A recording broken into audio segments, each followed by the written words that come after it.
The air in the boardroom smelled like fear and lemon furniture polish. It's a scent I've known for 20 years in the hospitality game, usually right before a hotel chain goes belly up or a chef gets caught snorting lines off the prep station. But this time, the stench was coming from my own side of the mahogany table. Robert, the CEO I had practically carried on my back since the 2008 crash, wouldn't look me in the eye. He was too busy swirling the ice in his crystal tumbler, staring at the condensation like it held the secrets to the universe. Across from him sat Brooke, 24 years old, wearing a blazer that cost more than my first car, and possessing the business acumen of a wet paper towel. She was scrolling on her phone, the artificial light illuminating a face that had never known the word no. "Eleanor, we feel the company needs a fresher perspective," Robert finally mumbled, his voice sounding like gravel in a blender. "Brooke has some innovative ideas about synergy and digital-first hospitality landscapes." "Synergy?" I asked, my voice deadly calm. I didn't shout. In my line of work, if you have to shout, you've already lost control of the room. "Robert, last week Brooke suggested we replace the concierge staff at the inpatient care properties with iPads to gamify the check-in experience. Deal with high-end luxury estates and boutique hotels. Our clients don't want to gamify anything. They want a human being who knows how to fold a pocket square and get a stain out of silk at 3 a.m. Brooke finally looked up. Her eyes were dead sharks swimming in a sea of entitlement. "See, Daddy, this is what I mean. Eleanor is so analog. We're pivoting to a disruption model." I almost laughed. Disruption model. It sounded like something she read on a LinkedIn influencer's post while waiting for her oat milk latte. Before I continue detailing how I was gutted like a fish in a suit, do me a quick favor. If you love watching corporate karma unfold, hit follow and upvote. Because trust me, the petty levels in this story are about to skyrocket, and it really helps the team keep these stories coming. "The merger with NeoStay is happening," Eleanor, Robert said, finally finding a spine, albeit a crooked one. "And part of their condition is a restructuring of the executive board. We're going to have to let you go, effective immediately." It wasn't the firing that stung. It was the erasure. I had built this firm's reputation brick by brick. I was the one who smoothed over the scandal at the Palmer House. I was the one who secured the contract for the governor's ball 3 years running.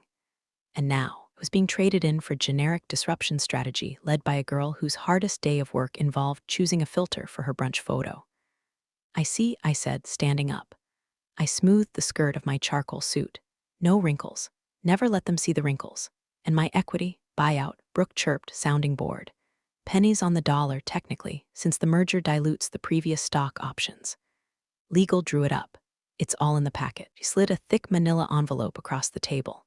It stopped inches from my hand. I didn't open it. I knew what was inside. A check that would look big to a layman, but was an insult to a partner.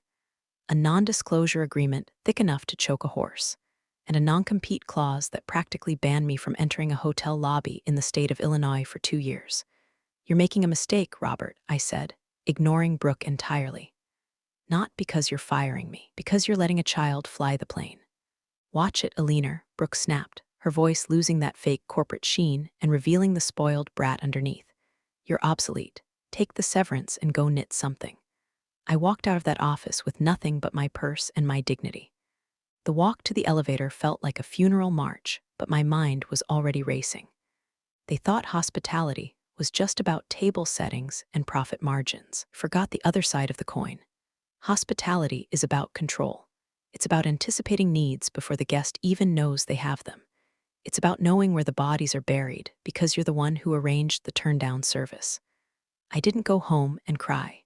I didn't drink a bottle of wine and key Robert's car. I went to my apartment, sat at my glass dining table, and opened my laptop. I wasn't going to compete with them. Non-compete clause said I couldn't work for a competitor. It didn't say I couldn't become the landlord. The rage was there, certainly. It was a cold, hard knot in my chest, tightening every time I thought of Brooke's dismissive wave. Go knit something. Oh, I was going to knit something all right. I was going to knit a noose out of their own contractual obligations. I spent the first night just staring at the Chicago skyline, lights of the buildings I used to manage twinkling back at me like old friends who had turned their backs. My phone buzzed with messages from colleagues who had heard the news. "So sorry, Eleanor. End of an era. Let's grab lunch. I ignored them all. I didn't need sympathy. I needed leverage. By 4 a.m., the initial shock had faded, replaced by a crystalline focus.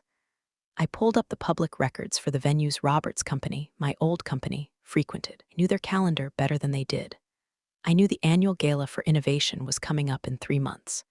It was the social event of the season, the night they patted themselves on the back for existing. And I knew exactly where they were hosting it, the Marshall Room, a historic, crumbling beauty of a venue in downtown Chicago. High ceilings, gold leaf peeling in the corners, and ownership that was notoriously underwater on their loans was the kind of place that looked majestic in low light, but smelled of mildew if you got too close to the velvet curtains. Perfect. Brooke wanted to disrupt the industry. She wanted to play games? Fine. I was about to teach her the first rule of real estate. The person who holds the keys makes the rules. And I was about to buy the biggest set of keys in the city. The soft blacklist is a polite Midwestern way of destroying a career. Nobody explicitly tells you that you're unhireable. There's no memo circulated with your photo and a red X over it. It's much subtler. It's phone calls that go to voicemail and are never returned. It's lunch dates that get rescheduled indefinitely. It's headhunters who suddenly have nothing in your specific vertical right now. Brooke and Robert had done a thorough job. They had painted me as difficult, resistant to change, and burnt out. The tight-knit world of Chicago luxury hospitality, perception is currency, and mine was currently trading at the value of the Venezuelan bolivar. But they made one critical calculation error. They assumed I wanted a job. I didn't want a job. I wanted an empire. I liquidated my 401k. I refinanced my condo. I called in favors from silent partners, old money types who hated the new tech wave just as much as I did, but were too polite to say it in public. I formed a holding company, Ursa Major LLC, named after the bear, because I was about to hibernate and then wake up hungry. My days became a blur of spreadsheets and site visits. I wasn't looking for glamorous hotels. I was looking for distressed assets. I was looking for the veins and arteries of the city's event scene, the catering kitchens, linen supply warehouses, the historic venues that were one bad month away from foreclosure. The Marshall Room was the jewel in the crown of my revenge strategy. I visited it on a rainy Tuesday, posing as a freelance event planner scouting for a wedding. The place was a tragedy of mismanagement. The original 1920s molding was caked in dust. The carpets in the foyer were threadbare. The manager, a sweaty man named Frantic Mr. Henderson, looked like he hadn't slept since the Obama administration. "We have excellent availability," Henderson stammered, wringing his hands. "Very flexible terms. I'm sure you do," I said, running a gloved finger along a windowsill. It came away gray. "But I'm not interested in renting, Mr. Henderson." He blinked, confused. I don't understand. I represent a private investment group interested in acquiring the property." Lock, stock, and barrel, including the debt. Color drained from his face, then rushed back in. He looked like a man who had just been thrown a life preserver in the middle of the Atlantic. Negotiating the sale was like playing poker with a toddler who shows you their cards. They were desperate. The bank was breathing down their necks, threatening to turn the historic ballroom into an Amazon fulfillment center. I came in with a lowball offer that was still higher than bankruptcy. I kept my name off everything. My lawyer, shark named Sarah, who owed me for saving her wedding reception from a hurricane disaster 5 years ago, handled the paperwork. To the sellers, the buyer was just a faceless LLC. While the lawyers haggled, I kept tabs on my old firm. Brooke was all over Instagram, posting stories from the office I used to occupy. She had replaced my mahogany desk with a standing glass one. She had installed a wellness corner with beanbag chairs. And most importantly, had sent out the save the dates for the annual gala. Location, the Marshall Room. I printed out the invitation and taped it to my refrigerator. It was my North Star. The acquisition closed quietly on a Friday afternoon. No champagne, no ribbon cutting, just a wire transfer and a signature. I now owned the venue where Brooke planned to launch her new brand identity. I went to the venue that night, alone. I had the keys. I walked into the empty ballroom, my footsteps echoing on the parquet floor. It was silent, save for the hum of the old HVAC system, which I noted immediately needed a filter change. My inner technician never sleeps. I stood in the center of the room, imagining the tables, the floral arrangements, the pretentious speeches. I wasn't just a landlord now. I was the ghost in the machine. I spent the next weeks quietly upgrading the place, but only the things that mattered for my plan. I fixed the lighting so I could control it remotely. I updated the security camera system so I had eyes in every corner, even the kitchen. I reviewed every single vendor contract attached to the venue, and then I found it, the existing contract for the gala. It had been signed 6 months ago by Mr. Henderson.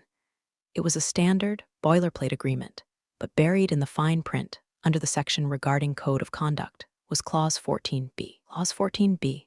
The lessee and their guests agree to adhere to strict standards of conduct towards venue staff and management. Any verbal abuse, harassment, or derogatory behavior towards staff constitutes a material breach of this contract, granting the lessor the immediate right to terminate the event, refuse service, and eject the lessee without refund. It was a clause usually meant to protect waiters from drunk uncles at weddings. It was vague, broad, entirely at the discretion of the lessor. Me. I traced the words with my finger. It was the trapdoor. Now, all I had to do was wait for Brooke to walk onto it. And knowing Brooke, she wouldn't just walk, she would stomp. Ownership changes are funny things. If you do them right, nobody notices until the rent check clears. I kept the existing staff at the Marshall room, the waiters, the janitors, the kitchen crew. They were good people mostly, just led by incompetence. Called a meeting with the core team a week after the purchase. I introduced myself simply as the new management consultant. I didn't tell them I owned the building. I told them I was there to optimize operations. They were terrified at first, expecting layoffs. Instead, I gave them all a 10% raise and new uniforms. Black, crisp, tailored. We are elevating the standard, I told them. No more mediocrity.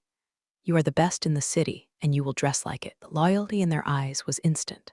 They had been starved for leadership. Then, the requests from Brooke's team started rolling in. Since I was now CC'd on all management emails, I saw the madness firsthand.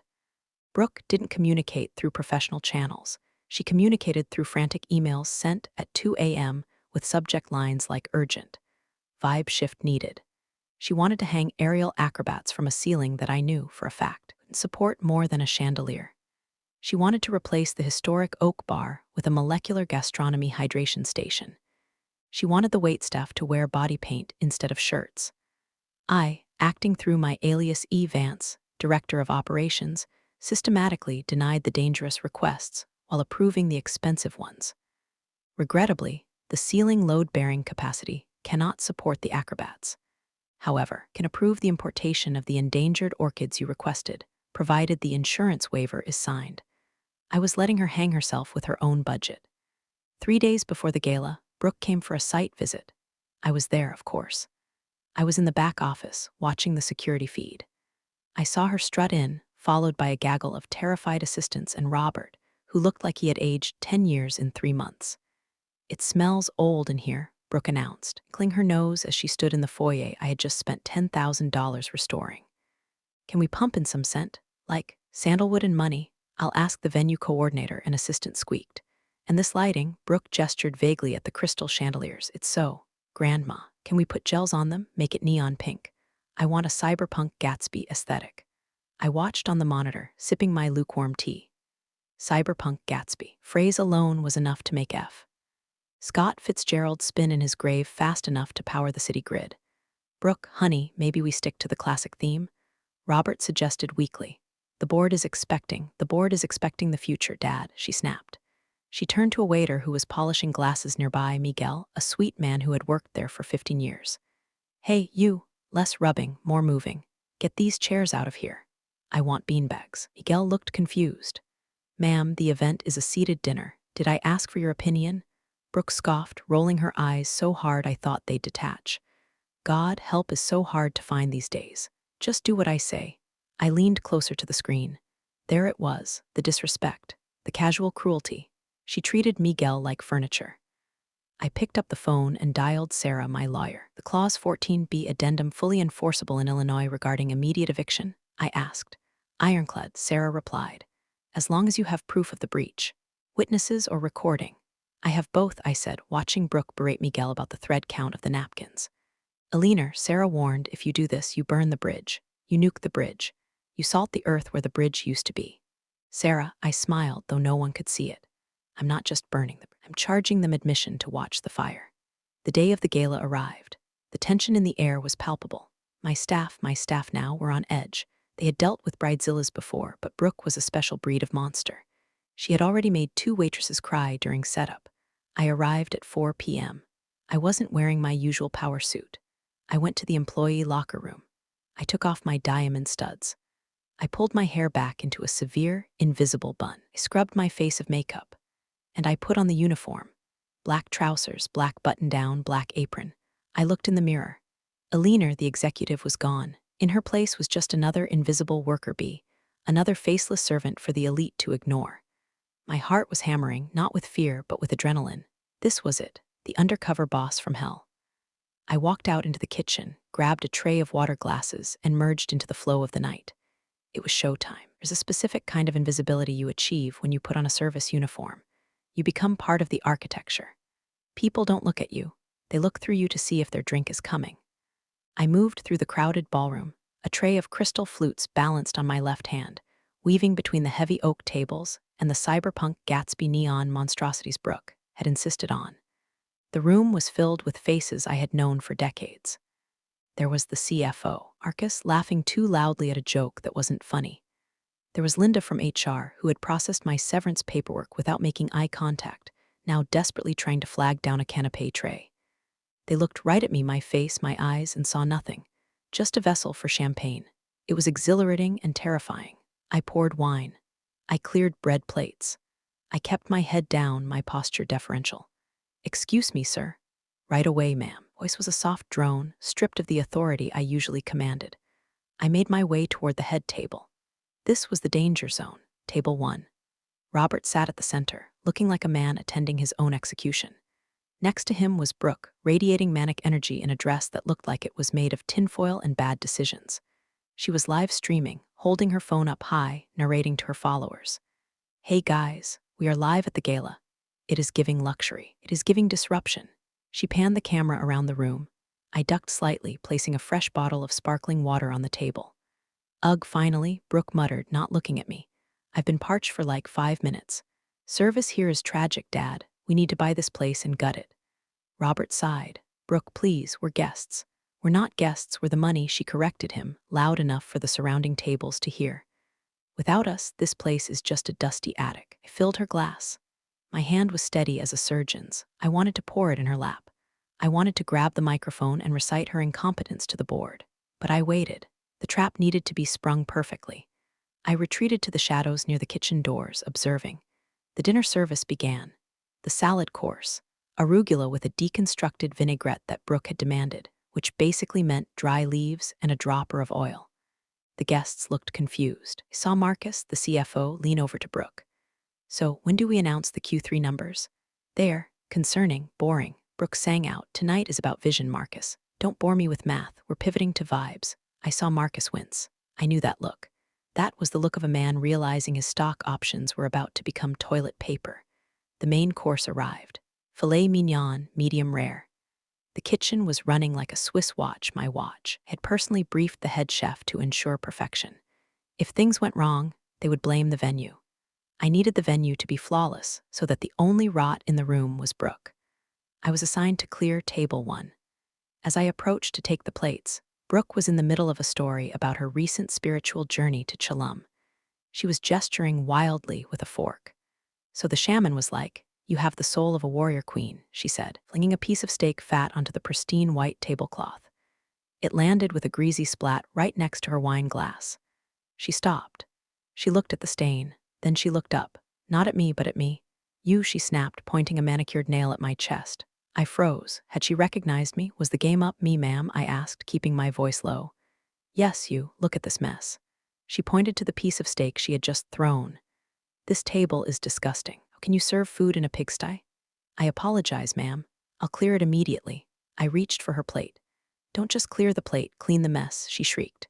The room went quiet. The band stopped playing. "God, are you stupid? Do you need a diagram?" I felt the eyes of 300 of Chicago's elite on my back, my old colleagues, my industry rivals. "Brooke, calm down," Robert hissed.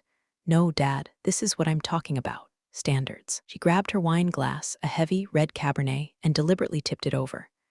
The dark liquid pooled across the cloth, dripping onto the floor, splashing onto my black apron. "There," she sneered. Now you have something to clean. Chop chop, Busgirl. The silence in the room was absolute. It was a vacuum, a collective gasp held in 300 throats. I looked at the wine dripping down my apron. I looked at Brooke's smug, triumphant face. I looked at Robert, who had buried his face in his hands. It was time. I didn't scramble for a towel. I didn't apologize. I didn't run to get a manager. I slowly reached into my apron pocket and pulled out a crisp, white service cloth. I folded it once, twice, with deliberate, methodical precision. The silence in the room stretched, heavy and suffocating. I stepped forward. I wiped the spilled wine from the table. I moved with the grace of 20 years in the industry. I absorbed the liquid, wiped the wood, and placed the soiled cloth on my tray. Then I stood up straight. I rolled my shoulders back. I lifted my chin, and I finally looked Brooke in the eye. But I didn't look at her like a server. I looked at her like a CEO. Table 6 is dirty, Busgirl. Brooke mocked, sensing the shift in my posture and trying to regain dominance. Did I say you could stand there? Get on your knees and scrub the floor.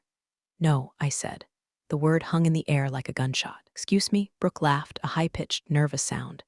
Did the help just say no? Dad, fire her. Fire her right now. Robert looked up, his face pale. He looked at me, really looked at me. And for the first time, recognition flickered in his eyes. The hair was different, the clothes were wrong, but the stance, the ice in the veins, he knew that stance. He had seen it across a boardroom table for 2 decades. Eleanor, he whispered. It was barely audible, but in the silent room, it sounded like a scream. Brooke whipped her head around to her father. Who? What are you talking about? I didn't answer Robert. I kept my eyes on Brooke. You seem confused about the hierarchy here, Brooke. You believe that because you rented the room, you own the people in it. I do own you, she screamed, standing up. Her chair scraped violently against the floor. My father's company is paying for this pathetic little party. We are paying your salary. Could buy this whole dump and turn it into a parking lot if I wanted to. Actually, I said, my voice projecting clearly to the back of the room without shouting. You can't. I signaled to the darkness at the edge of the room. The house lights shifted. The spotlight that had been focused on the stage widened to include me. Because this dump, I continued, stepping closer to her, invading her personal space, was sold 3 weeks ago. Brooke blinked. So what? New owner, same trash. New owner, I said, allowing a small, razor-thin smile to grace my lips, is extremely particular about the conduct of her guests, especially regarding Clause 14B of the rental agreement. I reached into the back of my apron, not for a wine key, but for a black envelope. The same kind of black envelope I used to use for VIP invitations. What is this? Brooke scoffed, though her hand trembled slightly as she took it. That, I said, is your eviction notice. Murmurs started. A low rumble of confusion and shock from the guests. You're crazy, Brooke spat.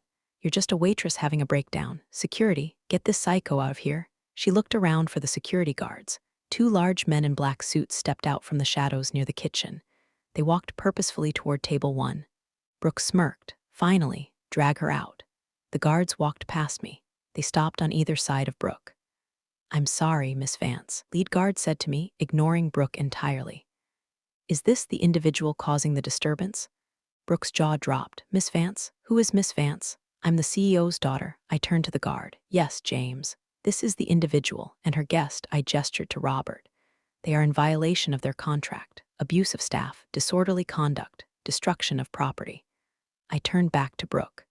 The realization was starting to dawn on her. Puzzle pieces were clicking together. The refusal of her absurd requests, the strict adherence to policy, the voice that sounded hauntingly familiar. I bought this venue yesterday, I lied. It had been weeks, but the dramatic effect was better, and I reserve the right to refuse service to anyone, especially little girls who don't know how to hold their liquor. Eleanor, Robert choked out, standing up. Eleanor, please, let's talk about this. We're done talking, Robert, I said, my voice dropping to a chill. You wanted disruption.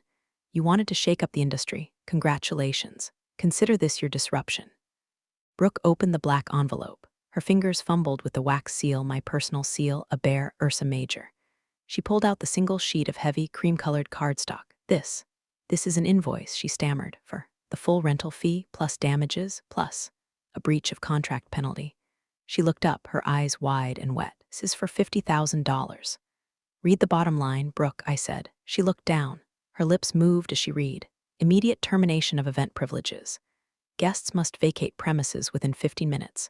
You can't do this, she shrieked, tearing the paper in half. We have investors here. We have the press. Oh, I know, I said, glancing over at the reporter from the Chicago Tribune, who was frantically taking notes on his napkin. That's why I waited until the main course. I wanted to make sure everyone was seated. Robert rounded the table, his hands out in a pleading gesture. Eleanor, listen to me. This is excessive. We can settle this. Whatever you want. You want your job back, is that it? You want a consulting fee? I looked at him with genuine pity. Robert, do you really think I want to come back to a sinking ship? I don't want a job. I don't want a fee. I took a step back, dressing the room at large. The guests were silent, forks hovering halfway to mouths. Ladies and gentlemen, I announced, my apologies for the interruption to your dinner. The venue management has determined that the host of this event has violated the terms of our service. As such, the event is concluded. No, Brooke screamed. Sit down. Everyone sit down. She's lying. She's a nobody. However, I continued, ignoring her tantrum. The kitchen has prepared a lovely dessert, chocolate lava cake. Since the host has forfeited their deposit and paid the penalty fee, the bar is now open on the house. For everyone except the host party. A ripple of nervous laughter went through the room. They were confused, but they were also entertained. And free alcohol is a powerful motivator. You, I pointed to Brooke. And you, I pointed to Robert. And your executive team, you are leaving. Now. I'm not going anywhere. Brooke grabbed the tablecloth, knuckles white. I'm calling the police. Please do, I said calmly. I have the deed to the building in my office safe. I have the signed contract with Clause 14B highlighted. And I have video footage of you assaulting a staff member, me, with wine. I also have footage of you calling Miguel a racial slur during setup. That was a bluff. She hadn't used a slur, just general abuse, but in the court of public opinion. Accusation was enough to make the air leave the room. Brooke gasped. I didn't, you liar, did you? I raised an eyebrow. Do you want us to play the tape for the Tribune? Brooke looked at the reporter. She looked at the guests, who were now looking at her with open disgust. The cyberpunk Gatsby facade was crumbling. She wasn't the visionary CEO. She was just a mean girl in a foil dress who had pushed the wrong woman. Dad, she whimpered, her voice small. Fix it. Robert looked at me. He looked at the ruin of his gala. He looked at his daughter. And for a second, I saw the defeat. He knew he had bet on the wrong horse. He had traded competence for flash, and now the flash was burning the house down. Let's go, Brooke, Robert said quietly. What? Let's go, before she calls the police. Robert grabbed her arm. But my party. It's not your party anymore, I said. It's mine. I signaled James, the security guard. Escort them out. The back exit. We don't want them cluttering up the lobby. The back exit? Brooke choked. By the dumpsters. Fitting, isn't it? I smiled. Service entrance only for staff. And since you treated the staff like garbage, you can leave with it. The walk of shame is a long one in the Marshall room. The ballroom is 100 feet long, lined with mirrors. Brooke and Robert had to walk the entire length of it, flanked by my security team. Brooke tried to maintain some dignity at first, tossing her hair and glaring at the guests. But nobody met her eyes. The investors were suddenly very interested in their shoes. The board members were checking their phones. The social exile was instantaneous. In this industry, you can survive bankruptcy, you can survive divorce, but you cannot survive being publicly humiliated by the help.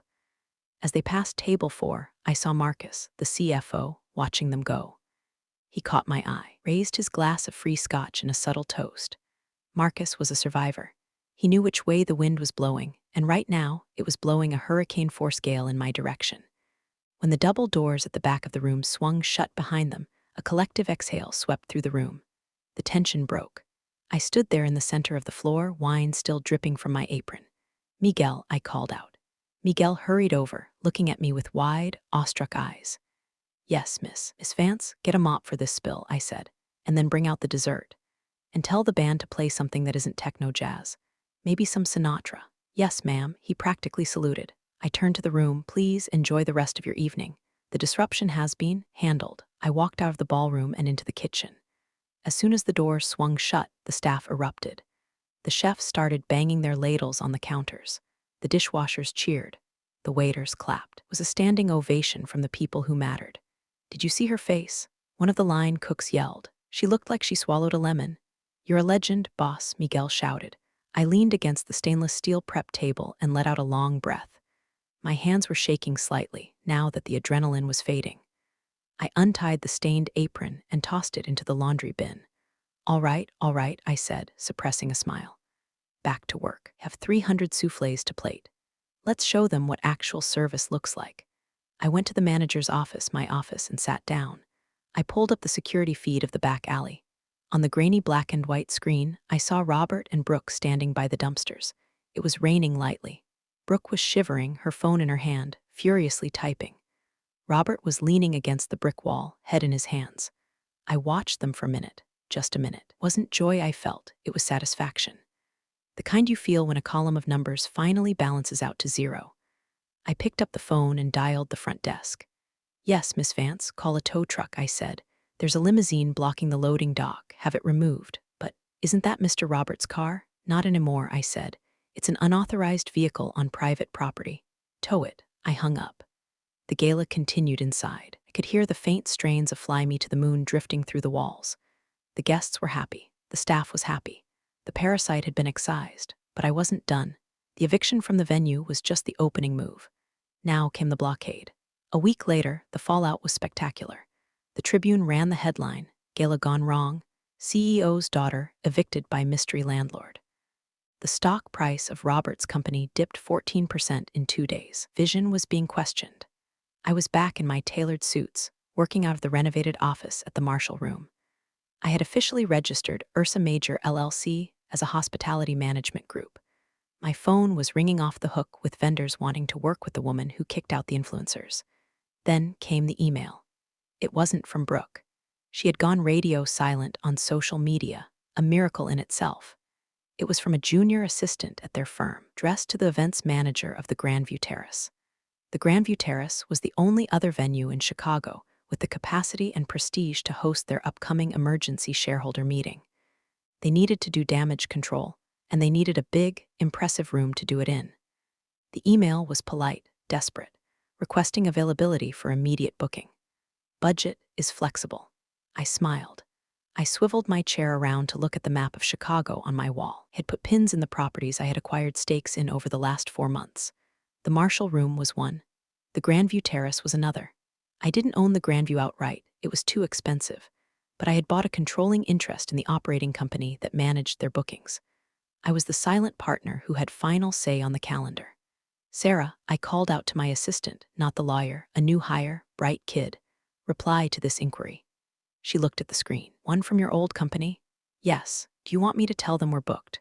"No," I said, tapping my pen on the desk. "Tell them we have availability." Sarah looked confused. "You want to let them in?" "Tell them we have availability," I repeated. But due to market volatility and risk assessment based on recent public events, the rental rate has been adjusted. Adjusted to what? "Triple the standard rate," I said, "plus a non-refundable security deposit of $100,000, and a clause that requires prepayment for all damages, estimated at an additional $50,000. Oh, and one more thing. Yes, tell them the venue requires final approval on all event speakers and agendas to ensure alignment with our brand values." Sarah grinned. It was a shark's grin. She was learning, sending it now. They accepted within the hour. They had no choice. Were desperate to show the shareholders they were still in control, still capable of securing a prestige location. I signed the contract as E. Vance, Director of Strategic Partnerships. They still didn't know the extent of my reach. They thought the Marshall Room was a fluke, a one-off disaster. They didn't realize the web I had spun. When the check cleared, a massive, bloated sum that went straight into my acquisition fund, used it to buy a 5% stake in their linen supplier. Then I negotiated a new contract that raised their laundry prices by 20%. It was death by 1,000 cuts. Every time they tried to move, they bumped into me. Every time they tried to book a caterer, I had an exclusive contract. Every time they tried to hire a temp agency, I had already hired the best staff. Brooke was reportedly having meltdowns in the office daily. Robert was rumored to be looking for a buyer for the company, but no one wanted to touch it with Brooke attached. They were trapped in a hospitality maze, and I was the Minotaur. 1 month later, the Marshall Room was glowing, but not with neon gels or cyberpunk nonsense. It was lit by hundreds of beeswax candles, casting a warm, golden light over the restored oak paneling. I was hosting my own party, the Ursa Major launch. There were no influencers or no press releases. The guest list was curated with surgical precision. It included the best executive chefs in the city, the most reliable vendors, the heads of the housekeeping unions, and the silent investors who had backed me.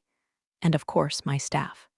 Miguel was there, not serving, but sitting at a table with his wife, wearing a suit I had bought for him. The kitchen crew was there, dining on the food they usually cooked. It was a celebration of the industry, not the ego. I stood at the podium wearing a dress of midnight blue velvet. I looked out at the room.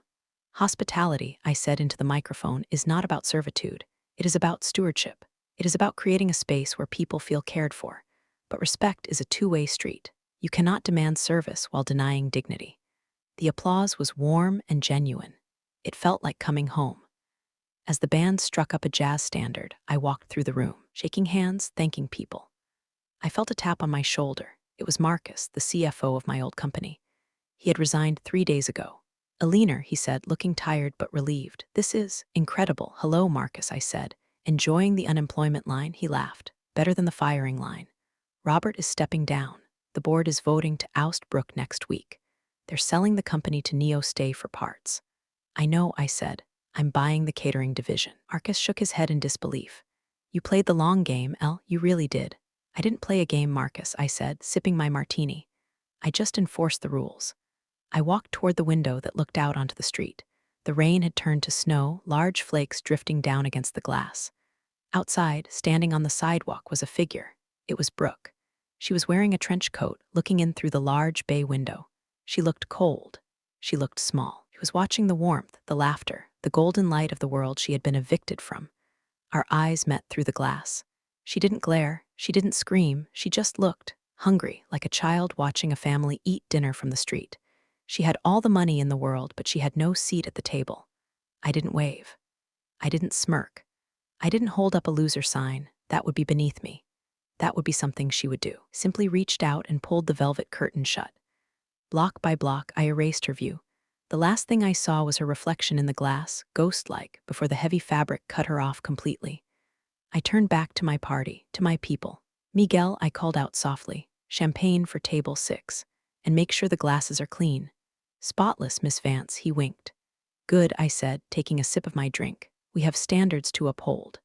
I walked back into the warmth, leaving the cold outside where it belonged. And that's the story. Take care of yourselves out there. The world's unpredictable enough.